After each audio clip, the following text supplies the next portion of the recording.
The unprecedented suspension of top-rated NBC News anchor Brian Williams has many debating whether he'll be back in the anchor chair. As some journalism students I spoke with today at UD are learning, with great power comes great responsibility.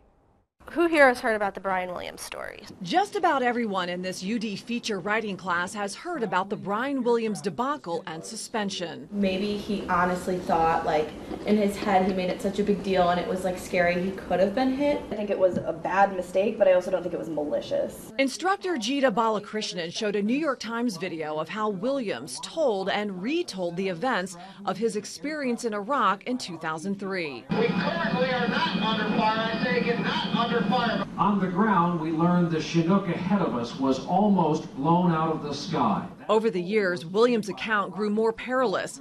And in 2013, on the David Letterman show, he said this. 2 of our 4 helicopters were hit by ground fire, including the one I was in. No kidding. RPG and AK-47. We now know that statement was false. Now, why is that such a big deal in terms of what his profession is? People are going to second guess like every story that he's reported. In fact, in a Gallup poll last year, Americans' trust in mass media hit an all-time low of 40%.